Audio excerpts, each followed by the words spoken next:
శ్రీ హరీష్ రావు గారు. ఫస్ట్ మాకే ఇస్తుంది సార్. Thank you. 30 నిమిషాల టైం సార్. స్పీకర్ సార్, ప్రతి పార్టీ నుంచి స్పీకర్ సార్, ప్రతి పార్టీ నుంచి ఒక్కరికి అవకాశం. స్పీకర్ సార్, 30 నిమిషాలు టైం. మినిమం 2 గంటల సమయం నాకు అవసరం. బికాస్ వినండి వినండి వినండి అధ్యక్ష అధ్యక్ష అధ్యక్ష ఎందుకంత భయం సార్? మేము మాట్లాడతామంటే ఎందుకంత భయం? You answer me if I'm wrong. నేను ఏదైనా తప్పు చెప్తే మీరు ఆన్సర్ చేయండి. ఇంత మీరు ఇవాళ రాష్ట్రంలో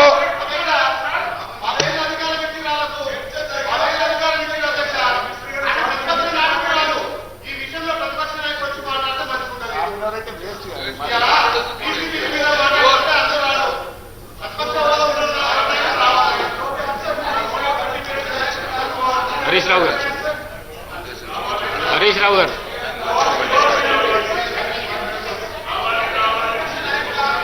స్పీకర్ సార్, స్పీకర్ సార్,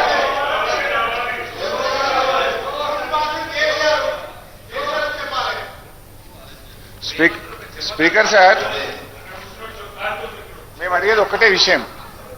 రాష్ట్రంలో వరదలతో ప్రజలు అతలాకుతలమవుతా ఉన్నారు.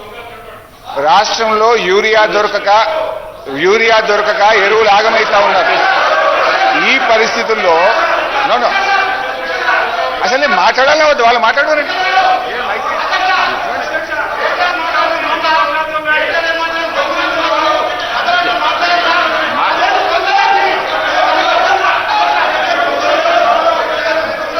డీవియేషన్ కాకండి, మరి డీవియేషన్ కాకండి, డీవియేషన్ కాకండి. సబ్జెక్ట్ ఏమున్నదో అది మాట్లాడండి. Speaker sir, please. మీరు సభ ఆర్డర్లు పెడితే మాట్లాడతా, లేదు వాళ్ళు మాట్లాడతామంటే వాళ్ళకి మైక్ ఇవ్వండి, వాళ్ళకి అయిపోయినాక నేను మాట్లాడతా. హరీష్ రావు గారు, మంత్రి గారు, speaker sir, speaker sir, Harish Rao garu, మంత్రి గారు మాట్లాడుతుంటేనే రన్నింగ్ కామెంటరీ చేసి మీరేమో డైవర్ట్ అవుతున్నారు, సబ్జెక్ట్ డైవర్ట్ అవుతున్నారు. కాకండి. స్పీకర్ సార్, నాది ఒకటే సబ్మిషన్. మీరు ఈ సబ్జెక్ట్ మీద 4 రోజులైనా నేను మాట్లాడడానికి ప్రిపేర్డ్ ఉన్నా. మీరు రేపు ఎల్లుండి ఆవలెల్లుండి రాత్రి 1 గంట దాకా మాట్లాడదాం. వాస్తవాలు ప్రజలకు తెలవాల్సిన అవసరం ఉంది, నిజాలు ప్రజలకు తెలవాల్సిన అవసరం ఉంది. ఒకవేళ ప్రభుత్వం ఇవాళ కాదు రేపు మాట్లాడదామన్నా నేను రెడీ, నాకు అభ్యంతరం లేదు. ఇవాళ 1 గంట అయినా మాట్లాడదాం. కానీ అరగంట సమయంలో మాట్లాడమంటే మీరు ఇష్టమున్నన్ని ఆరోపణలు మా మీద చేసి నిజాలు మేము చెప్పొద్దు అంటే ఇది కరెక్ట్ కాదు. ఒకటి. రెండు అధ్యక్ష, నేను పీపీటీ అడిగినా ఇంకా క్లియర్గా చెప్దామనుకున్నా, విజువల్గా చూయించి ఈ సభ్యులకు రాష్ట్ర ప్రజలకు అర్థమయ్యే విధంగా సభలో పీపీటీ పెట్టి ఎక్స్ప్లెయిన్ చేస్తామంటే మీరు అవకాశం ఇవ్వలేదు. ఓకే. 3, నిన్న బీఏసీ మీటింగ్లో మనకు రాష్ట్రంలో ఎరువులు దొరకక రైతులు అల్లాడుతున్నారు. రాష్ట్రంలో వరదతో ప్రజలు ఇబ్బంది పడతా ఉన్నారు. దాని మీద మాట్లాడదామంటే లేలే అది మాకు ఇంపార్టెంట్ కాదు, వరదల తర్వాత ఎరువులు తర్వాత బురద రాజకీయాల మీద మాట్లాడదామని పెట్టారు. ఓకే, దీని మీదనే మాట్లాడతా. కానీ గౌరవ సీనియర్ శాసనసభ్యులు మాజీ మంత్రి గారు హరీష్ రావు గారు వారు మీరు సమయం ఇచ్చారు అధ్యక్ష. ప్రభుత్వ పరంగా మొట్టమొదటిసారి మీరు మా సభ్యులకు అవకాశం ఇవ్వకుండా నేరుగా ఈ సబ్జెక్ట్ సీరియస్నెస్ దృష్టిలో పెట్టుకొని మీరు అపోజిషన్కు సంబంధించి వారికి అవకాశం ఇచ్చారు అధ్యక్ష. దాన్ని ఉపయోగించుకోవాలా? హాఫ్ అన్ అవర్లో మేమేం చెప్పినప్పటికీ మీరు హాఫ్ అన్ అవర్లో తిరిగి రిప్లై చేయాల్సిన శక్తి మీలో ఉంది. దాన్ని మళ్ళీ చెప్పి 3 గంటలు చెప్పొచ్చు, 6 గంటలు చెప్పొచ్చు, 9 గంటలు చెప్పొచ్చు, 12 గంటలు చెప్పొచ్చు. మా మంత్రి గారు కూడా 12 గంటలు మాట్లాడవచ్చు, మా మంత్రి గారు కూడా 24 గంటలు మాట్లాడవచ్చు. ఎల్లుండి వరకు కూడా కంటిన్యూగా నడపాలంటే కూడా మాకు శక్తి ఉంది, యుక్తి ఉంది. నేను దయచేసి గౌరవ సభ్యులు హరీష్ రావు గారికి తెలియజేస్తా ఉన్నాం, మీకు ఇచ్చిన సమయంలో, ఎందుకంటే స్పీకర్ గారు నిర్ణయం చేశారు సమయం, ఆ సమయంలో తప్పకుండా మీరు చెప్పదలుచుకున్నది చెప్పండి, మేము వింటాం, తప్పకుండా నోట్ చేసుకుంటాం. ఇంతకుముందే ఉత్తమ్ కుమార్ రెడ్డి గారు చెప్పారు, దానికి తప్పకుండా సమాధానం చెప్తాం, వెనుక కూడా పో. స్పీకర్ సార్ 650 పేజీల రిపోర్ట్ ఇస్తుంది, బయటనేమో తొడలు కొడుతుంది, సవాళ్ళు విసిరుతుంది. మాట్లాడదాం రాండి కాళేశ్వరం మీద అంటరి, మాట్లాడదామా అంటే నువ్వు అర్ధగంటలో ముగించామని పడుతుంది. ఇదేంటి అర్ధగంటలో ముగించుడు? ఇంకోటి మా ఎలియా మినిస్టర్ గారు ఏదో పెద్ద ఫేవర్ చేసినా మొదలు మీకు ఇచ్చిన అంటుందో, నాకేం ఫేవర్ అక్కర్లేదు, మీరే మాట్లాడండి, మీ తర్వాత నేను మాట్లాడతా. I don't want any favour. Minister గారు సార్, ఇప్పుడు మా మంత్రి గారు ఉత్తమ్ కుమార్ రెడ్డి గారు స్పష్టంగా చెప్పడం జరిగింది. వారి దగ్గర సబ్జెక్ట్ ఉంటే మాట్లాడమనండి సార్, లేకుంటే మా వాళ్ళు మాట్లాడతాం, మేము నిర్ణయం తీసుకుంటాం. ఏం సార్ మాట్లాడండి. మాకేదో పెద్ద ఫేవర్ చేసినా మాది మీకు ఇస్తున్నా అంటే ఆ ఫేవర్లు అక్కర్లేదు, మీరు మాట్లాడతా అంటే మాట్లాడుకోండి అని చెప్పిన నేను. I don't want any favour. ఒకటి అధ్యక్ష, ఇప్పుడు 650 పేజీల రిపోర్టు మంత్రి గారు మాట్లాడుతూ ఘోష్ రిపోర్ట్ ఇచ్చాము, విజిలెన్స్ కమిషన్ గురించి మాట్లాడారు, ఎన్డీఎస్ఏ గురించి మాట్లాడారు, తాను కూడా కొన్ని ఆరోపణలు చేశాడు. I should speak on everything. 650 పేజీల్లో ఉన్న ఒక్కొక్క పేజీకి ఒక్కొక్క అక్షరానికి నేను సమాధానం చెప్తాను. We are prepared.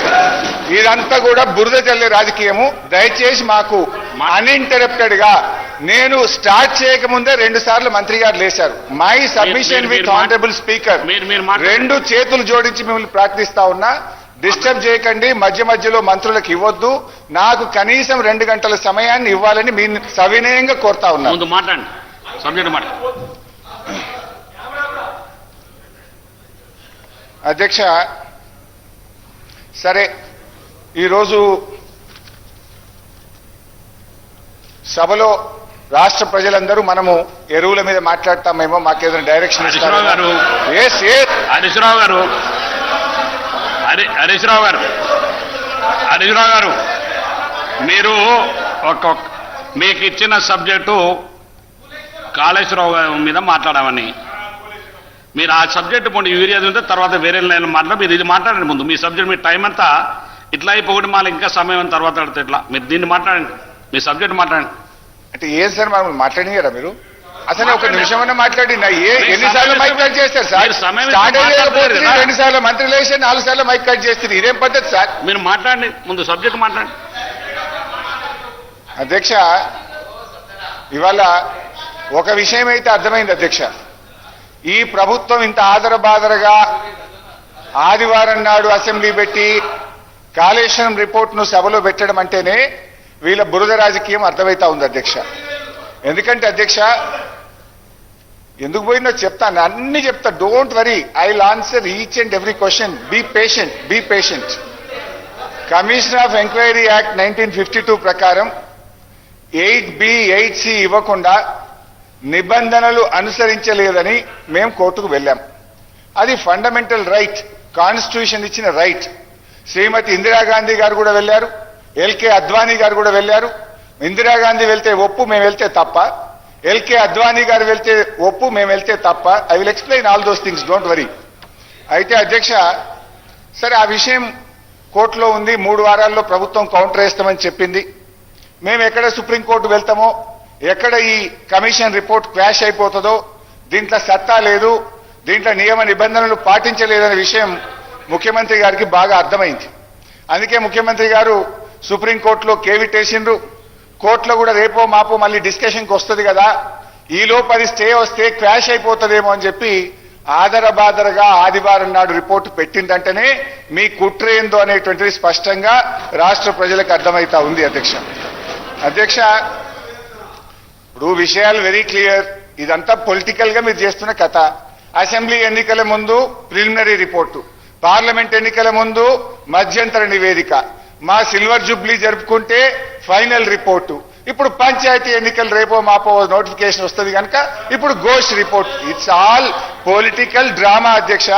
వీళ్ళు ప్రభుత్వం నడుపుతున్నారా, సర్కస్ కంపెనీ నడుపుతున్నారా నాకైతే తెలియదు. This is all political.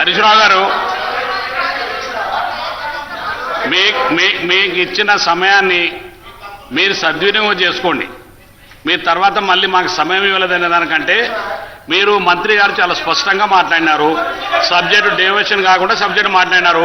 మీరు సబ్జెక్టు మాట్లాడండి, పొలిటికల్ లైన్ ఎందుకు మాట్లాడతారు? సబ్జెక్టు మాట్లాడండి, మీరు సబ్జెక్టు మాట్లాడండి. నాకంటే ఎక్కువ మీరే మాట్లాడుతున్నారు స్పీకర్ గారు. నేను మాట్లాడాలి హరీశ్రావు గారు, నాకు ఆ రైట్ ఉంది.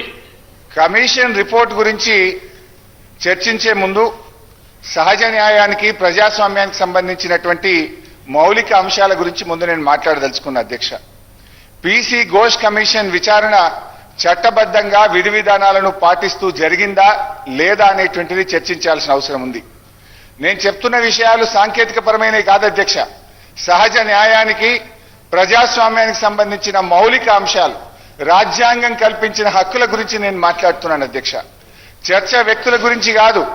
Fairness under commission of enquiry act 1952 ప్రకారం నిష్పాక్షికంగా విచారణ జరిగిందా లేదా అనే దాని గురించి నేను మాట్లాడుతున్నా అధ్యక్ష. అట్లా జరగని పక్షంలో ఆ విచారణకు విలువ ఉండదు. ఆ విచారణ రిపోర్టు చిత్తు కాగితంతో సమానమని గతంలో సుప్రీంకోర్టులు, హైకోర్టులు అనేక సందర్భాల్లో కూడా చెప్పారు అధ్యక్ష. అధ్యక్ష, విచారణ ఎదుర్కొనేటువంటి విచారణ విషయంలో కమిషన్ ఆఫ్ ఎంక్వైరీ యాక్ట్ 1952 కింద వేశారు. ఇది ఏంది? గత ప్రభుత్వాల మీద, సంబంధిత అంశాల మీద విచారణ చేసే హక్కు ప్రభుత్వానికి ఎంత ఉందో, విచారణ ఎదుర్కొనేటువంటి పౌరులు, అధికారులు, నాయకులు ఎవరైనా సరే వారికి కూడా తమను తాము రక్షించుకునేందుకు 1952 ఎంక్వైరీ యాక్ట్ స్పష్టమైనటువంటి హక్కులను, రక్షణల్ని కల్పించడం జరిగింది. సెక్షన్ 5 ప్రకారం విచారణ కమిషన్ సాక్షుల్ని పిలిచే అధికారం ఉంది. విచారణ వల్ల ఎవరి ప్రతిష్టకైతే భంగం వాటిల్లుతుందో వారు తమ ప్రతివాదనలు వినిపించడానికి అదే చట్టంలో సెక్షన్ 8B ప్రకారం నోటీసులు ఇవ్వాలి. వాళ్ళను డిఫెండ్ చేసుకోవడానికి కమిషన్ ఆఫ్ ఎంక్వైరీ యాక్ట్ లో స్పష్టంగా చెప్పారు అధ్యక్ష. దిస్ ఈజ్ ద యాక్ట్ అధ్యక్ష, పార్లమెంట్ యాక్ట్ ఇది. యాక్ట్ లో కూడా 8B 8C చదివి వినిపించమంటే వినిపిస్తా. This is there very clear. ఒక సభ్యుడి మీద ఏదైనా ఆరోపణలు చేయాలనుకుంటే ఆ సభ్యుడికి ఏ విషయంలో ఆరోపణలు చేస్తున్నారు దానికి సంబంధించిన పూర్తి వివరాలు ఇచ్చి 8B 8C కింద నోటీస్ ఇస్తేనే అది చెల్లుతుంది, లేకపోతే అది చెల్లదు అధ్యక్ష. అయితే అధ్యక్ష, ఘోష్ గారు ఇవాళ ఎఫెక్టెడ్ పీపుల్ అయిన మా హక్కులను కాలరాశారు. మాకు 8B కింద నోటీసులు ఇవ్వలేదు. మా మీద చేయబోతున్నటువంటి ఆరోపణల గురించి ఆ వివరాలు మాకు చెప్పి దాని మీద మా వివరణ తీసుకోవాల్సిన బాధ్యత ఆయన మీద ఉంది. That he has not followed అధ్యక్ష. నాకు కానీ గౌరవ మాజీ ముఖ్యమంత్రి గారు కేసీఆర్ కానీ అదే విధంగా ఇంకా వారు పిలిచిన ఇతర నాయకులు, అధికారులు ఎవరికి కూడా నాకు తెలిసినంత వరకు 8B కింద నోటీసులు ఇవ్వలేదు. నాకు క్రాస్ ఎగ్జామినేషన్ కి అవకాశం ఇవ్వలేదు అధ్యక్ష. This enquiry is conducted with procedural lapses అనేది సుస్పష్టమైనటువంటిది. ఎందుకంటే అధ్యక్ష, ఇవాళ కాంగ్రెస్ పార్టీ అసలు మేడిగడ్డ వద్ద లోపం ఏర్పడక ముందే కాళేశ్వరం మీద దుష్ప్రచారాన్ని వాళ్ళు ప్రతిపక్షంలో ఉన్నప్పుడే ప్రారంభించారు. కాంగ్రెస్ పార్టీ తన మేనిఫెస్టోలో కూడా మేము సిట్టింగ్ జడ్జితో ఎంక్వైరీ చేస్తామని కాంగ్రెస్ పార్టీ ముందే మేనిఫెస్టోలో పెట్టింది. కాంగ్రెస్ పార్టీ ముందు నుంచి కూడా ఈ ప్రాజెక్టు కట్టే కేసీఆర్ గారికి, బీఆర్ఎస్ కి ఎక్కడ పేరు వస్తుందో అని కోర్టుల్లో కేసులు వేసి అడ్డుకున్నారు, భూసేకరణను అడ్డుకున్నారు, అనేక ఆరోపణలు చేస్తూ వచ్చారు. ఇవాళ దాంట్లో భాగంగానే ఈ ఘోష్ కమిషన్ వేసి రాజకీయమైనటువంటి కక్ష సాధింపుకు ఈ ప్రభుత్వం దిగుతా ఉంది అధ్యక్ష. అధ్యక్ష, ఈరోజు నేను చెప్పేది ఒకటే విషయం అధ్యక్ష. ఆ వాస్తవాలు పరిశోధనకు లోబడి, చట్టానికి లోబడి ఉండాలి. కానీ అది లేదు. ఘోష్ కమిషన్ రిపోర్ట్లో ఎక్కడ లేదు. ఇది రాజ్యాంగ ఉల్లంఘన అవుతుంది. దీనికి ఒక 2-3 ఉదాహరణలు చెప్తాను అధ్యక్ష. చాలా డీటెయిల్స్ ఉన్నాయి కానీ ఐ కోట్ 2-3 ఎగ్జాంపుల్స్ అధ్యక్ష. 8B ప్రకారం నోటీసులు ఇవ్వకుండా గతంలో విచారణ కమిషన్ల నివేదికలు ఏమైనాయో ఒక్కసారి మనం అర్థం చేసుకునే ప్రయత్నం చేద్దాం. 1958లో supreme court Ramakrishna Dalmia versus justice Tendulkar కేసులో విచారణ కమిషన్ను పొలిటికల్ వెపన్ గా వాడుకోవద్దని సుప్రీంకోర్టు చెప్పింది. కాళేశ్వరం మీద కూడా మీరు మొదటి నుంచి చెప్తూ వస్తున్న గోబల్స్ చరిత్రను చూస్తే ఈ కమిషన్ రిపోర్ట్ను మీరు పొలిటికల్ వెపన్ గా వాడుతున్నారనేది సుస్పష్టంగా అర్థమవుతా ఉంది. ఇదే కేసులో సుప్రీంకోర్టు ఏం చెప్పిందంటే విచారణ కమిషన్ అయినా విచారణ సందర్భంలో 1952 చట్టాన్ని మీరకూడదు, చట్టం పరిధిలో నిష్పాక్షికంగా విచారణ జరపాలని కుండబద్దలు కొట్టినట్టు సుప్రీంకోర్టు చెప్పింది. ఇవాళ ఘోష్ కమిషన్ 8B కింద మాకు నోటీసులు ఇవ్వలేదు, విచారణ నిష్పాక్షికంగా జరపలేదు అందుకే this enquiry is unfair, illogical and politically motivated అని నేను చెప్పదలుచుకున్నాను. అదేవిధంగా Kiran Bedi versus committee of enquiry 1989లో Kiran Bedi versus committee of ఎంక్వైరీలో 8B కింద నోటీసులు ఇవ్వకుండా విచారణ చేస్తే ఆ రోజు కోర్టు ఏం చెప్పిందంటే this report should be null and void, it is illegal and it must be ignored అని ఎవరు చెప్పిండ్రు? సర్వోన్నత న్యాయస్థానం సుప్రీం కోర్టు చెప్పింది. ఈ రిపోర్టు చెల్లదు, ఈ రిపోర్టు న్యాయబద్ధం కాదు, ఈ రిపోర్టు లెక్కకు రాదు అని సుప్రీంకోర్టే కుండ బద్దలు కొట్టినట్టు చెప్పింది. ఇకపోతే LK Advani versus state of Bihar, LK Advani గారి మీద కూడా ఇలాంటి కమిషన్ ఆఫ్ ఎంక్వైరీ చేస్తే 8B కింద నోటీస్ ఇవ్వనందుకు 2003లో ఎల్కే అద్వానీ గారు బీహార్లో పాట్నా హైకోర్టులో కేసు వేస్తే నన్ను 8B కింద విచారించలేదు, ఇది తప్పు అన్నప్పుడు బీహార్లోని పాట్నా హైకోర్టు ఆ కేసును కొట్టివేసింది. అప్పుడు బీహార్ రాష్ట్రం సుప్రీంకోర్టుకు అప్పీల్ పోతే సుప్రీంకోర్టు కూడా 8B కింద నోటీసులు ఇవ్వకపోతే ఈ ఎంక్వైరీ రిపోర్ట్ చెల్లదు అని చెప్పి సుప్రీంకోర్టు కూడా కొట్టివేసిన విషయాన్ని గుర్తు చేస్తున్నాను. అదేవిధంగా జయలలిత గారి మీద తమిళనాడులో 1997లో జయలలిత వర్సెస్ స్టేట్ ఆఫ్ తమిళనాడులో కూడా 8B కింద నోటీస్ ఇవ్వకపోతే మద్రాస్ హైకోర్టు కూడా దాన్ని చెల్లదు, ఇది చిత్తు కాగితంతో సమానమని ఆ రిపోర్ట్ను కొట్టివేసింది గుర్తు చేస్తున్నాను. సరే, లాస్ట్ ఇక మీరు ఇందిరమ్మ రాజ్యం అంటారు కదా, ఇందిరమ్మ మీద వేసిన కమిషన్ కూడా ఉంది ఒకటి. ఆనాడు ఇందిరాగాంధీ గారు 1975లో దేశంలో ఎమర్జెన్సీ విధిస్తే అప్పుడు అధికారంలోకి వచ్చిన జనతా ప్రభుత్వం ఇందిరాగాంధీ గారి మీద షా కమిషన్ వేసింది. షా ఎవరు? సుప్రీంకోర్టు ప్రధాన న్యాయమూర్తి. మా ఉత్తమ్ గారు అంటున్నారు, అరే సుప్రీంకోర్టు న్యాయమూర్తి తీర్పునే తప్పు పట్టరా, సుప్రీంకోర్టు న్యాయమూర్తిని మీరు పీసీసీ రిపోర్ట్ అంటారా అన్నారు. ఆ రోజు కాంగ్రెస్ నాయకులు దేశమంతా ధర్నాలు, రాస్తారోకోలు, షా కమిషన్ ఇది కక్షపూరితమైనది, ఇది రాజకీయ ప్రేరితమైనదని దేశమంతా సుప్రీంకోర్టు ప్రధాన న్యాయమూర్తికి వ్యతిరేకంగా మీరు ధర్నాలు చేస్తే ఒప్పు, ఈ చెత్త రిపోర్ట్ను తప్పంటే మాది తప్పైతుందా అని నేను అడుగుతా ఉన్నా. అధ్యక్ష, అయితే ఆ రోజు మినిస్టర్ గారు సార్, ఇప్పుడు గౌరవ శాసనసభ్యులు హరీష్ రావు గారు వారు కోర్టులో వాద్యం వేశారు. అధ్యక్ష, నేను నిజంగా చెప్తా ఉంటా, ఈరోజు వారి ఆర్గ్యుమెంట్స్ వింటా ఉంటే సుప్రీంకోర్టు అడ్వకేట్కి సంబంధించి వారు పాపం సీనియర్ కౌన్సిల్ని హైర్ చేసి తీసుకొచ్చారు. అధ్యక్ష, వారే స్వయాన పోయి వాదిస్తే బాగుంటుండే. అన్ని మీ వాద్యానికి సంబంధించి అన్ని అంశాలు కూడా రేపు హైకోర్టు ముందట ఉంది. అధ్యక్ష, హైకోర్టు ముందట మీరు ఇవన్నీ అంశాలు కూడా మీరు పెట్టిండ్రు, మీ అఫిడవిట్లో అన్ని అంశాలు కూడా పెట్టడం జరిగింది. సో మళ్ళా తిరిగి ఇక్కడ మేము టెక్నికల్ ఆస్పెక్ట్స్ సంబంధించిన అంశం ఒకటి మీరు చెప్పినా కానీ ఈరోజు మేము చెప్తా ఉన్నాం. అధ్యక్ష, మీరు చెప్తా ఉన్నారు ఫెయిర్నెస్ ఆఫ్ ఎంక్వైరీ. సార్, మేము ఈరోజు కమిషన్ ఆఫ్ ఎంక్వైరీ యాక్ట్ కింద 1952 సంవత్సరానికి సంబంధించి ఎక్కడ ప్రొసీజరల్ ల్యాప్సెస్, ఈ కాళేశ్వరం ప్రాజెక్టుకు సంబంధించి technical lapses, execution lapses, maintenance ల్యాప్సెస్కు సంబంధించి గౌరవ మంత్రి గారు చెప్పారు. నేనేం చెప్తా ఉన్నానంటే అఫిడవిట్కు సంబంధించి ఈ అంశాలన్నీ కోర్టు రేపు పొద్దున తెలుస్తుంది. అధ్యక్ష, ఇవాళ రేపు తెలుస్తుంది. మీకేం రిలీఫ్ రాలేదు, ఆ రిలీఫ్కు సంబంధించి మీరు వెయిట్ చేస్తూ ఉన్నారు. ఆ రిలీఫ్ మీరు ఇచ్చేది లేదు, ఇక్కడ మేము ఇచ్చేది లేదు. మీరు టెక్నికల్ అంశాల విషయంలో మీరు రిలీఫ్ కోరుతా ఉన్నారు, మీకున్న హక్కు ద్వారా, మీకున్న లీగల్ రైట్ ద్వారా కోరుతా ఉన్నారు.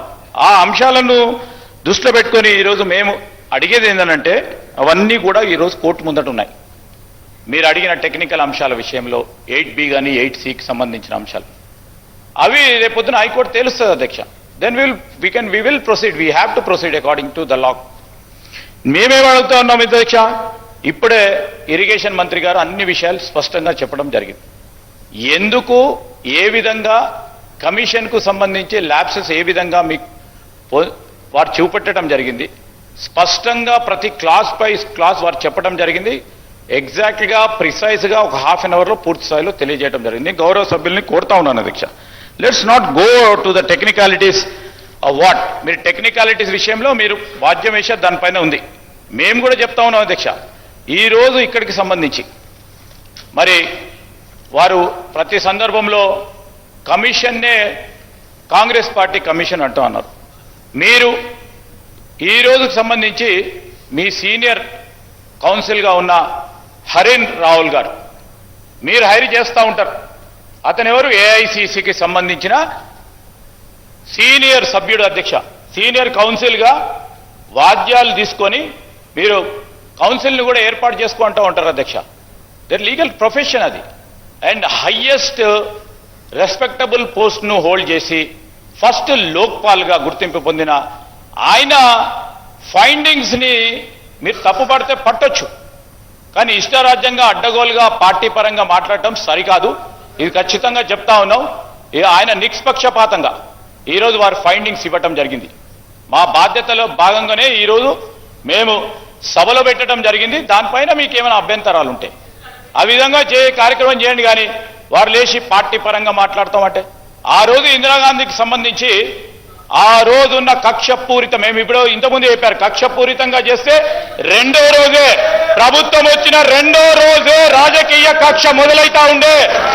రాజకీయ కక్ష కాకుండా ప్రజాస్వామికంగా ముందుకు పోవాలని, పారదర్శకంగా ఉండాలనే ఉద్దేశంతోనే మేము ఒకసారి విజిలెన్స్ కమిషన్ దాంట్లో పాటు ఈరోజు మరి ఎంక్వైరీకి సంబంధించిన కమిషన్ ఆఫ్ ఎంక్వైరీ యాక్ట్ ప్రకారం ఎంక్వైరీ వేయటం జరిగింది అధ్యక్ష. ఎవ్వరి పరంగా రాజకీయంగా మేము పూర్తి స్థాయిలో కక్ష సాధించాలనే ఉద్దేశంలో లేము. కానీ వాస్తవాలు తెలిపే ప్రయత్నంలో ఇంతకుముందే ఉత్తమ్ కుమార్ రెడ్డి గారు చెప్పారు, వాస్తవాలు ప్రజలకు తెలిసే కార్యచరణ తీసుకుంటాం అధ్యక్ష. దయచేసి దాన్ని రిస్ట్రిక్ట్ చేసి ఇది కాదు అని చెప్పండి. కానీ ఎప్పుడో షా కమిషన్కు సంబంధించి లేకుంటే ఇతర కమిషన్లకు సంబంధించిన అంశం కాదు. ఆ రోజు రాజకీయ కక్షతోని ఆనాటి ప్రభుత్వాలు చేస్తే ఈ రోజు మేము ఆ విధంగా చేపట్టలేదు. చేపడితే 2 సంవత్సరాలు ఎందుకు అధ్యక్ష? ఎందుకంత 2 సంవత్సరాలు? హరీశ్రావు గారు వాహ్, ఏం చెప్తే శ్రీధర్ అన్న, డబుల్ స్టాండర్డ్స్ అంటే ఇది కాంగ్రెస్ పార్టీకి మీకే వస్తుంది ఈ శ్రీధర్ బాబు గారు. అంటే ఇందిరాగాంధీ గారి మీద ఆనాడు షా కమిషన్ వేస్తే కాంగ్రెస్ పార్టీ దేశమంతా గగ్గోలు చేయొచ్చు, ధర్నాలు చేయొచ్చు, షా కమిషన్ వ్యతిరేకిస్తూ ర్యాలీలు తీయచ్చు. ఆ రోజు షాను మీరు ఏ రకంగా తిట్టారో మొత్తం కటింగ్స్ ఉన్నాయి, చదవమంటే చదువుతా, మొత్తం తెచ్చిన. కానీ టైం లేదని నేను పోవట్లేదు. ఆ రోజు షా కమిషన్ ప్రణబ్ ముఖర్జీ గారి మీద, ఇందిరాగాంధీ గారి మీద వేస్తే దేశం మొత్తం కాంగ్రెస్ నాయకులు ఏమేం మాట్లాడినరో, సుప్రీంకోర్టు ప్రధాన న్యాయమూర్తిని ఏ రకంగా దుర్భాషలాడారో చదవమంటే చదివి వినిపిస్తా. సబ్జెక్ట్ లకు బోదలుచుకున్నా. అయితే అధ్యక్ష, before I going to subject ఇంకొక 2 విషయాలు చెప్పి ఈ సబ్జెక్టులకు పోతా అధ్యక్ష. అయితే ఆ రోజు షా కమిషన్ వేసింది దేని మీద అధ్యక్ష? ఎమర్జెన్సీ పాలన మీద విచారణ జరిపింది. హరీశ్రావు గారు విచారణ జరిపింది ఎవరు అధ్యక్ష? కాదు, మీరు సబ్జెక్టు మాట్లాడండి. మీరు సబ్జెక్టు మాట్లాడండి. ఇప్పుడు మంత్రి గారు చాలా స్పష్టంగా చెప్పినారు. మీరు అండకు పోకుండా మీరు టైం ఎందుకు వేస్ట్ చేస్తున్నారు? మీరు సబ్జెక్టు మాట్లాడండి. హరీశ్రావు గారు మాట్లాడండి. ఇప్పుడు స్పీకర్ సార్, ఇవాళ మీరు ఎజెండాలో పెట్టిందే ఘోష్ కమిషన్ నివేదిక. So that's why I'm talking on the commission. ఇది సబ్జెక్ట్ కాకపోతే ఆనాడు విచారణ దేని మీద? ఎమర్జెన్సీ పాలన మీద. చేసిందెవరు? సుప్రీంకోర్టు ప్రధాన న్యాయమూర్తి అధ్యక్ష. అయినా కాంగ్రెస్ పార్టీ సుప్రీంకోర్టు ప్రధాన న్యాయమూర్తి ఇచ్చిన తీర్పును ఆ రోజు తప్పు పెట్టింది అధ్యక్ష. వాళ్ళు చేస్తే రైట్ అట. మరి ఈ రోజు దేని మీద అధ్యక్ష? తెలంగాణ రైతుల కష్టాలు తీర్చే కాళేశ్వరం ప్రాజెక్టు మీద కుట్రపూరితంగా వేసిన కమిషన్ విధి విధానాలను కాలరాస్తూ, చట్టాన్ని తుంగలో తొక్కుతూ, ప్రతివాదనలకు అవకాశం ఇవ్వకుండా ఏకపక్షంగా ఇచ్చిన రిపోర్ట్ను మేం తప్పుపట్టడం కరెక్ట్ కాదు అని శ్రీధర్ బాబు గారు మాకు శుద్ధులు చెప్తా ఉన్నాడు. అధ్యక్ష, మీపై వేసిన కమిషన్లు మీరు వ్యతిరేకిస్తే తప్పు కాదు, కానీ మేం వ్యతిరేకిస్తే తప్ప? అధ్యక్ష, ఈ రకంగా చెప్పుకుంటూ పోతే ఆ షా కమిషన్ ఆ రోజు ఇందిరాగాంధీ గారికి 8B కింద నోటీస్ ఇచ్చింది. కానీ ఆ ప్రొసీజరల్ ల్యాప్సెస్ ఉన్నాయని చెప్పి ఢిల్లీ హైకోర్టుకు ఆనాడు ఇందిరాగాంధీ గారు వెళ్తే 7 నవంబర్ 1978 నాడు Delhi high court 8B procedural lapses ఉందని చెప్పి షా కమిషన్ రిపోర్ట్ను రద్దు చేసింది, కొట్టివేయడం జరిగింది. అధ్యక్ష, ఇక సరే కాంగ్రెస్ గురించి ఇందిరాగాంధీ గారి గురించి చెప్పిన, మా బీజేపీ మిత్రులకు కూడా చెప్పాలి. ఎల్కే అద్వానీ గారిది ఆ రోజు బాబ్రీ మసీద్ కూలిపోయినప్పుడు డిసెంబర్ 16, 1992 నాడు పివి నరసింహారావు గారు ప్రధానమంత్రిగా లిబ్రహన్ కమిషన్ వేయడం జరిగింది. ఆ రోజు అద్వానీ గారి మీద, మురళీ మనోహర్ జోషి గారి మీద పివి నరసింహారావు గారి ప్రభుత్వం లిబ్రహన్ కమిషన్ వేస్తే ఇది భారతదేశంలో ఒక రికార్డు. ఈ కమిషన్ 17 సంవత్సరాలు నడిచింది. 48 సార్లు ఈ కమిషన్ కు ఎక్స్టెన్షన్ ఇచ్చారు. 17 ఏళ్లు శోధించి రిపోర్ట్ ఇచ్చారు. 17 ఏళ్ల తర్వాత రిపోర్ట్ ఇస్తే ఆనాడు వాళ్ళ మీద కమిషన్ వేస్తే బీజేపీ నాయకులు ఇది అన్యాయం, మా మీద కమిషన్ వేస్తారా, ఇది రాజకీయ కక్ష సాధింపు, ఇది కుట్ర అని చెప్పి ఆ రోజు బీజేపీ కూడా దేశవ్యాప్తంగా ధర్నాలు చేసింది. ఇందిరాగాంధీ గారి మీద వేస్తే కాంగ్రెస్ ఇది కుట్ర, ఇది రాజకీయ ప్రేరేపితం అన్నారు. బీజేపీ మీద వేస్తే ఇది కుట్ర, రాజకీయ ప్రేరేపితము అన్నారు. మరి మా మీద వేసింది కూడా ఇది రాజకీయ ప్రేరేపితం, ఇది కుట్ర మాత్రమే. అధ్యక్ష, ఫైనల్ గా ఏం జరిగింది? ఆ రోజు లిబ్రహన్ కమిషన్, మీరు మాట్లాడేటప్పుడు లిబ్రహన్ కమిషన్ రిపోర్ట్ కూడా ఏమైందంటే అధ్యక్ష, ఈ 8B కింద ఆ రోజు ప్రొసీజర్ సరిగ్గా ఫాలో కాలేదని ఆనాడు అద్వానీ గారి మీద, మురళీ మనోహర్ జోషి గారి మీద వేసినటువంటి దాన్ని ఆ రోజు కోర్టు కొట్టివేసింది. సో ఎప్పుడైనా కూడా ప్రొసీజర్ ఫాలో కాకపోతే 1952 కమిషనర్ యాక్ట్ కింద అధ్యక్ష ఇవి నిలబడవు. అందువల్ల ఇప్పుడు ఘోష్ కమిషన్ రిపోర్టు కూడా ఇది డెఫినెట్ గా కోర్టుకు ఎప్పుడైతే 8B 8C ఇవ్వలేదని అర్థమవుతుందో ఈ మంత్రి గారు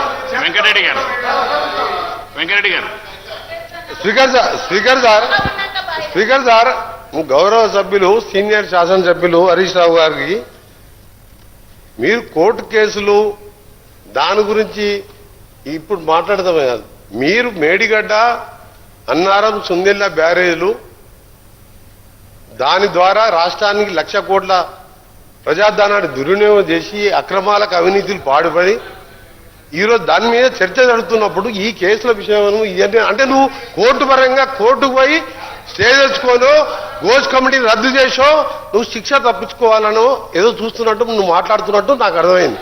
నేను ఒక్కటే రిక్వెస్ట్ చేస్తున్నా, మీరు మేడిగడ్డ ఇవన్నీ అక్కడ ఎక్స్పర్ట్ చెప్పిన దాన్ని కాదని తుమ్మిడిగడ్డ దగ్గర మొదలుపెట్టిన ప్రాజెక్టుని ఎప్పుడో కంప్లీట్ అయ్యే ప్రాజెక్ట్ అది కాంగ్రెస్ గవర్నమెంట్ లో మొదలుపెట్టి ఇప్పటి వరకల్లా చేవెళ్ల వరకు నీళ్ళు వచ్చి పచ్చగా పారి ప్రాజెక్ట్ అది.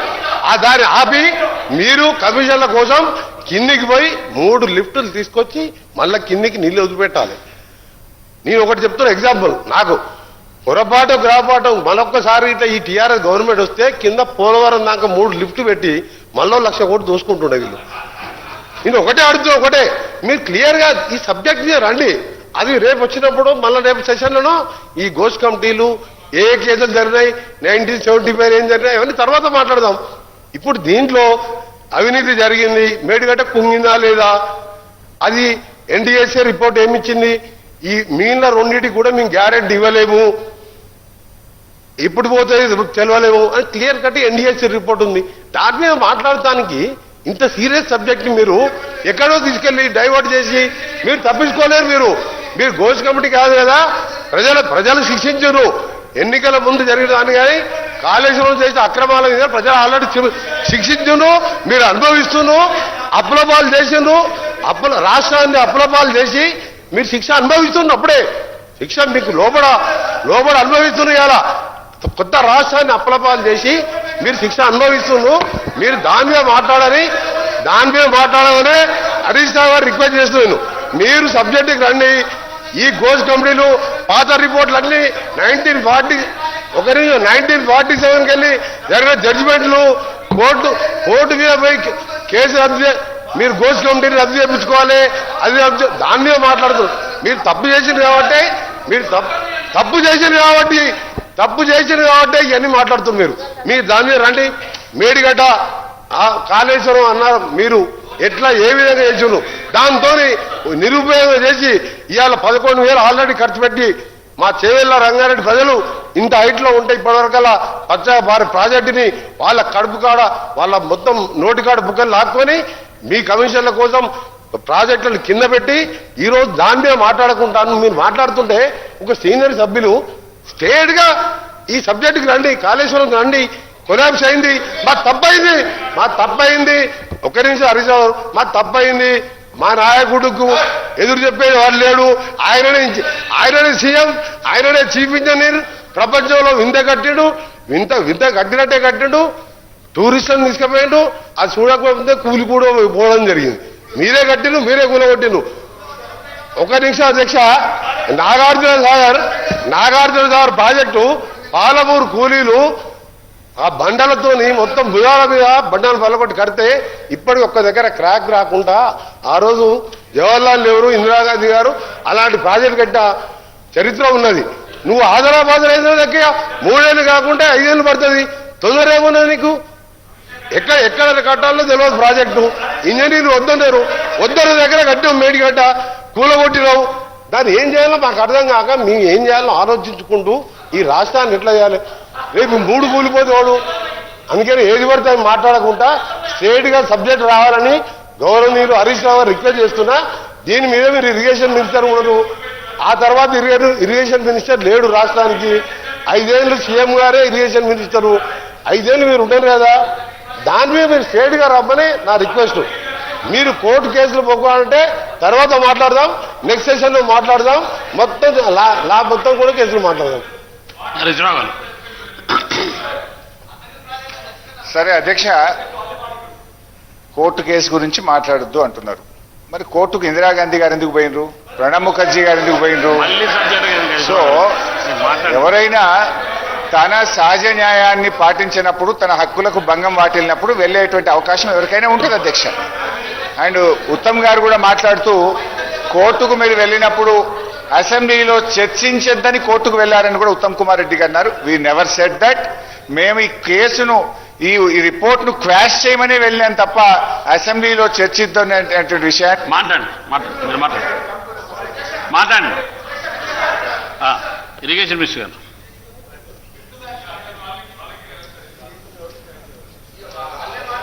స్పీకర్ సార్, మీరు వేసిన స్పెసిఫిక్ ఇష్యూ మేమేమో క్యాబినెట్లో చర్చించి, అసెంబ్లీలో చర్చించి వే ఫార్వర్డ్ పోతాం మేమన్నాం. మీరేమన్నారు? అసలు ఇంటరిమ్ స్టే అడిగినరు. శాసనసభలో కూడా చర్చ ఉండకూడదు, శాసనసభలో చర్చ ఉండకూడదు అని మీరు ఆ కోర్టులో ప్లే చేసుకున్నారు. మాట్లాడండి హరీష్ రావు. ఉత్తమ్ గారు పాపం సరిగా ప్రిపేర్ కానట్టున్నాడు. Let him check the report. మీ అడ్వకేట్ జనరల్ ఫోన్ చేసి తెప్పించుకోండి, నా పిటిషన్ తెప్పించుకొని చదువుకోండి. Come prepared.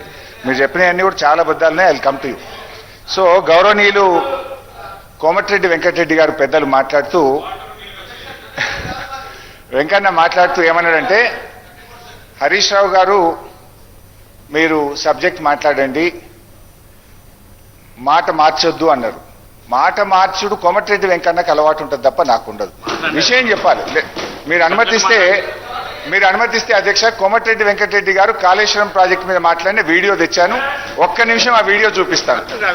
అరే ఇదే వెంకటరెడ్డి గారు, ఈ చరిత్రలో కాళేశ్వరం లాంటి గొప్ప ప్రాజెక్టు లేనే లేదు అని వెంకటరెడ్డి గారు మాట్లాడారు.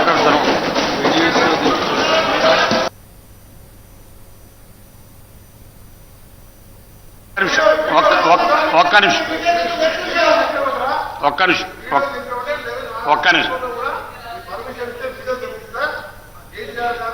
ఇస్తాను. ఒక్క నిమిషం. మీరు వీడియోలో ఇక్కడ ప్రదర్శన రూలింగ్ ఉందండి. మీరు మళ్ళీ వీడియోలో ప్రదర్శిస్తే ఎట్లా? మీరు సబ్జెక్టు మాట్లాడమని చెప్పినారు, మళ్ళీ వీడియోలు ప్రదర్శిస్తే ఎట్లా? మీరు వీడియోలు ప్రదర్శిస్తే ఎట్లా? తెలంగాణ కోసం నేను ఉద్యోగం చేసి రాజీనామా చేసి నిరాదీక్ష చేస్తున్నప్పుడు కేసీఆర్ గారు, ఇదే హరీష్ రావు గారు, మా రామన్న గారు, కేటీఆర్ గారు, ఇతర శాసనం వచ్చి తెలంగాణ గురించి నేను చేసినవన్నీ కూడా చెప్పాను. తెలంగాణ ఎట్లొచ్చింది, కాంగ్రెస్ పార్టీ ఎట్లా ఇచ్చిందో వాళ్ళు కూడా చెప్పారు. సోనియా గాంధీ గారు దేవత ఇదే ఇక్కడే కూర్చొని సోనియా గాంధీ, కేసీఆర్ గారు ముఖ్యమంత్రిగా మొదటి సభలో ఒక మాట అది ఎవరు చెప్పినా చెప్పకపోయినా సోనియా గాంధీ తెలంగాణ దేవత. సోనియా గాంధీ లేకుంటే తెలంగాణ ఎప్పటికీ వచ్చేది కాదని అంతకుముందు 14 మంది వీళ్ళ కుటుంబ సభ్యులు హరీష్ రావు గారిని తీసుకుపోలే వాళ్ళు. హరీష్ రావు గారిని తీసుకుపోలే 14 మందులు మా నాయకురాలు సోనియా గాంధీ గారు కలిసి వారి కాళ్ళు మొక్కి మీరు తెలంగాణ దేవత తల్లి అని చెప్పి అన్నది మీరే గారా? అలాంటి వీడియోలు చూపించమంటారు నన్ను. మీరు ఎన్ని మాట్లాడిన తర్వాత సోనియా గాంధీ బలిదేవత అని మాట్లాడింది. అందుకనే వీడియోలు ఎలక్ట్రానిక్ కాదు. మీరు సమయం చేయకుండా ఇప్పటికే 1,00,000 కోట్ల రూపాయలు 6 లక్షల కోట్ల అప్పులు చేసి దాని వడ్డీలకే 6,000 కోట్లు కడుతూ ఈ రాష్ట్రాన్ని ఏ విధంగా ముందుకు తీసుకుపోవాలి, అప్పుడు మేము మొదలుపెట్టిన ప్రాజెక్టు ఎట్లా పూర్తి చేయాలి, అప్పులు ఎట్లా తీర్పాలి, రాష్ట్రాన్ని తెలంగాణ ఇచ్చిన పార్టీగా మీకంటే మాకు బాధ్యత ఎక్కువది. మీకు బాధ్యత లేదు. మీకు తెలంగాణ రాష్ట్ర సాధనలో మీ పాత్ర లేదు. ఉంటే ఇవాళ కాళేశ్వరంలో కేసీఆర్ గారు ఎందుకు రావు? ఇవాళ బీసీల గురించి రిజర్వేషన్ ఇంత పెద్ద ఇష్యూ ఉంటాయి. ప్లస్ కాళేశ్వరం కట్టిన నాయకుడు ఇవాళ నిజంగా ఒక నిమిషం మాట్లాడండి వెంకయ్య గారు. హౌస్ నడుస్తుంది. మీ ద్వారా కేసీఆర్ గారు ప్రధాన ప్రతిపక్ష నాయకుడు 10 ఏళ్ళు ముఖ్యమంత్రిగా చేసిన వాళ్ళు, ఆయనని మీ ద్వారా రిక్వెస్ట్ చేస్తున్నా, మీరు సభకు రండి. కాళేశ్వరంలో మీ పాత్ర మీదేందో చెప్పండి సార్. ఒకటి సార్, ప్రజాస్వామ్యంలో అధికార పక్షానికి ఎంత బాధ్యత ఉంటుందో అంతకంటే ఎక్కువ బాధ్యత ప్రధాన ప్రతిపక్షానికి ఉంటుంది. మా భట్టి గారు ఐదుగురు ఎమ్మెల్యేలు పెట్టుకొని 5 సంవత్సరాలు మీరు మైక్ ఇచ్చినా లేకున్నా కొట్లాడినా లేదా ఈరోజు డిప్యూటీ సీఎంగా ఉన్న భట్టి గారు ఉదాహరణ తీసుకోండి. ఖర్గే గారు 44 మంది అధికారం మాకు ప్రతిపక్ష హోదా రాలే. లోక్సభలో అప్పుడు మళ్ళా అధీర్ రంజన్ గారు పోయినసారి మేము ఎంపీగా, నేను మా గౌరవ సీఎం గారు ఉత్తమ్ గారు ఎంపీగా ఉండే. అధికార పక్షం లేకుండా ప్రతిరోజు ప్రజా సమస్యల మీద, దేశంలో సమస్యల మీద కొట్లాడినాం. ఇవాళ 29 మంది సభ్యులుండి ప్రధాన ప్రతిపక్షం రాకపోవడు నిజంగా మీరు చెప్పేది, మీరు తెలంగాణ గురించి మాట్లాడతారా? ప్రధాన ప్రతిపక్షం ఫామ్ హౌస్లో కూర్చుంటాడు, మీరు వచ్చేమో చట్టాల గురించి మాట్లాడతారు. ఇది చాలా మంచి పద్ధతి కాదు. ప్రజలని ఇవాళ కేసీఆర్ గారు ప్రజలను అవమానపరుస్తున్నాడు. ప్రధాన ప్రతిపక్ష హోదా ఉండి సభకు రాకపోవడం ప్రజలని అవమానపరుస్తున్నాడు. అంత పెద్ద బాధ్యత పెట్టుకొని ఇవాళ హరీష్ రావు గారికి ఏం పోస్ట్ అంత? డిప్యూటీ లీడరా, సిఎల్పి సెక్రటరీనా? అసలు మీకు కార్యవర్గం ఉందా? మీరు ఏం మాట్లాడుతున్నారు? నేను అందుకనే కేసీఆర్ చెప్తున్నా, మీ ద్వారా మళ్ళా రిక్వెస్ట్ చేస్తున్నా, రండి. తప్పైతే నా తప్పైంది, మేడిగడ్డ నా సొంత నిర్ణయం తప్పైంది, క్షమించండి అని చెప్పండి. తెలంగాణ ప్రజలు గౌరవం చెప్పండి. అంతే తప్ప ఏది పడితే అది మాట్లాడి మీరు వీడియోలు ఉన్నాయంటే నా దగ్గర కూడా ఉన్నాయి. సోనియా గాంధీ మా దేవత, సోనియా గాంధీ పుణ్యాన్ని తెలంగాణ వచ్చింది, అందుకే నా కాలు మొక్కినాం. ఇలాంటి చాలా చూపిస్తా నేను. హరీష్ రావు గారు, సార్ మీరు అన్నట్టు నేను వీడియో మీరు అనుమతిస్తే చూపిస్తా అన్న తప్ప నేను చూపించే ప్రయత్నం చేయలే. I seek your permission. సరే అధ్యక్ష, ఇదే కోమటిరెడ్డి వెంకటరెడ్డి గారు ఆనాడు కేసీఆర్ గారు అసెంబ్లీలో కాళేశ్వరం ప్రాజెక్ట్ మీద ప్రజెంటేషన్ ఇస్తే మా ఉత్తమ్ కుమార్ రెడ్డి గారు. హరీష్ రావు గారు, ఒక్కరి మీరు మీ సమయాన్ని మీరు సద్వినియోగంలో నా రిక్వెస్ట్. మీకు ఇచ్చిన సమయంలో మీరు సబ్జెక్టు మాట్లాడండి. మీరు ఇది కావడం వల్ల డివిజన్ కావడం వల్ల సబ్జెక్ట్ పోతుంది. దయచేసి మీరు సబ్జెక్ట్ మాట్లాడండి. ఎందుకు డివిజన్ అవుతున్నారు? సబ్జెక్ట్ మాట్లాడండి. సార్ నేను సబ్జెక్ట్ గురించే మాట్లాడుతున్నా.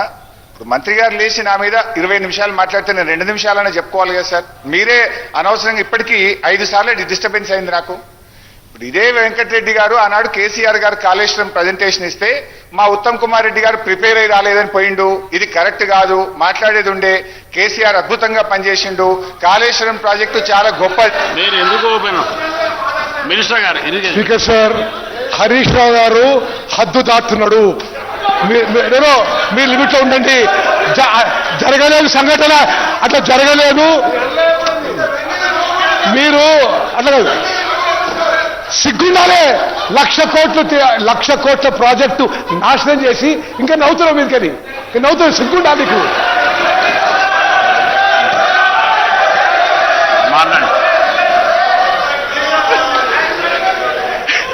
ఎనీవే సార్, పాపం దొరికిపోయినరు, ఇబ్బంది పడతా ఉన్నారు. ఆ ఫ్రస్ట్రేషన్ కనబడుతుంది, ఆన్సర్ లేదు, ఫ్రస్ట్రేషన్ లో పోతుంది మా ఉత్తమ్ అన్న. I can understand this frustration. Anyway I will live it to them. వాళ్ళ ఫ్రస్ట్రేషన్ కళ్ళ ముందు కనబడ్డది, ప్రజలు కూడా చూసిండ్రు. సార్ అయితే విషయం ఏంటంటే అధ్యక్ష, now I will come to the subject. సరే, ఎనీవే చరిత్ర కాలం అన్ని విషయాలు తేలుస్తుంది. ఈ రిపోర్ట్ అయితే కోర్టు ముందు ఎట్లా నిలబడదు కాక నిలబడదు. బట్ ఈ రిపోర్ట్ అసలు ఎంత డొల్ల రిపోర్టో, ఎంత చెత్త రిపోర్టో చెప్పే ప్రయత్నం చేస్తా. అధ్యక్ష, ఈరోజు ప్లీజ్ ప్లీజ్ ప్లీజ్ ప్లీజ్ కొద్దిగా సైలెంట్ ఉందాం ప్లీజ్ ప్లీజ్. అధ్యక్ష, రిపోర్ట్లో ఏం చెప్పారు? ద కన్స్ట్రక్షన్ ఆఫ్ బ్యారేజ్ ఈ shifted from Tummidihatti to Medigadda does not appear to be sincere and honest అనే పదాన్ని ఉత్తమ్ కుమార్ రెడ్డి గారు చదివి వినిపించారు. ఏ కమిషన్ చెప్పింది అని చెప్పారు. అంటే ఈ చెత్త రిపోర్ట్ అని ఎందుకు చెప్తున్నానో ఇప్పుడు I will explain now how trash this is. అయితే అధ్యక్ష, హైడ్రాలజీ విభాగం చెప్పిన లెక్కల ప్రకారంగా మీరు ఏదైతే 160 టీఎంసీల నీళ్లు అక్కడ తీసుకోవాలనుకుంటున్నారో ఆ నీళ్లు అక్కడ లేవు అని ఎవరు చెప్పారు? కేంద్ర జల సంఘం చెప్పింది. Central water commission dated 18/2/2015. I will read out the letter. ఇది నాది కాదు, సెంట్రల్ వాటర్ కమిషన్ కేంద్ర ప్రభుత్వం ఇచ్చిన లెటర్. 18/2/2015 లో ఏం చెప్పారు ఈ లెటర్లో? In case there arises a need for release of ecological flows as one of the condition in general being imposed nowadays by MOEF, wherein 30% monsoon flows, 25% non-monsoon, 20% in lean season, corresponding to 75% dependability year being advocated to be released. Under such circumstances, the proposed diversion of 160 TMC water may not be available for utilization. The strategy to meet out planned utilizations under such circumstances may be clearly brought out. అంటే ఇది 18 ఫిబ్రవరి 2015 అధ్యక్ష. అయితే ఇక్కడ ఒక point చెప్పాలి అధ్యక్ష. మా ప్రభుత్వం ఏర్పడ్డది జూన్ 2014. ఆ 8 నెలల కాలంలో నీళ్ల మంత్రిగా నేను మహారాష్ట్రకు వెళ్ళి ఆనాటి మహారాష్ట్ర కాంగ్రెస్ మంత్రి ముషరఫ్ వారిని నేను కలిసి మాట్లాడాను. అయ్యా, మాకు తెలంగాణ వచ్చింది, మేము ప్రాణహిత కట్టుకుంటాము, మాకు అనుమతి ఇవ్వండి అంటే, మీరు మర్చిపోండి, ఆనాడు ఢిల్లీలో కాంగ్రెస్, ఏపీలో కాంగ్రెస్, మహారాష్ట్రలో కాంగ్రెస్, మా వాళ్ళు కాంగ్రెస్ వాళ్ళు ఉన్నప్పుడే 7 సంవత్సరాలు అడుగుతూనే మేము దీనికి అనుమతి ఇవ్వలేదు, మా రాష్ట్రంలో తీవ్ర వ్యతిరేకత ఉన్నది, మేము అనుమతి ఇచ్చే ప్రశ్నే లేదు అని చెప్పి ఆనాటి కాంగ్రెస్ మంత్రి ముషరఫ్ గారు చెప్పారు. సరే, ఎలక్షన్స్ అయినాయి. 6 నెలల తర్వాత కొత్త ప్రభుత్వం వచ్చింది. ఆ కొత్త బీజేపీ ప్రభుత్వం ఏర్పడితే నాటి ఇరిగేషన్ బీజేపీ మంత్రి దగ్గరికి కూడా నేను వెళ్ళాను. అయ్యా, మేము ఇక్కడ కట్టుకుంటాం, కొత్త రాష్ట్రం నీళ్ల కోసం ఉద్యమం జరిగింది, దయచేసి మాకు అనుమతి ఇవ్వండి 152 మీటర్లలో అంటే ఆయన కూడా సమస్య లేదు, మేము ఒప్పుకునే ప్రశ్నే లేదన్నారు. దెన్ కేసీఆర్ గారు స్వయంగా మహారాష్ట్రకు వెళ్లి మహారాష్ట్ర ముఖ్యమంత్రిని అన్ని రకాల ప్రయత్నం చేసిన, ఆనాటి గవర్నర్ విద్యాసాగర్ రావు గారి సమక్షంలో ఎన్ని ప్రయత్నాలు చేసినా, నేను దీని మీద పోరాటం చేసినా, అరెస్ట్లు అయినము, మేము ఒప్పుకునే ప్రశ్నే లేదు అని చెప్పి మహారాష్ట్ర తేల్చి చెప్పింది. చెప్పడమే కాదు, లెటర్ కూడా రాశారు. I read out that letter. So ఒకవైపు మహారాష్ట్ర ఒప్పుకోనడం, మరొక వైపు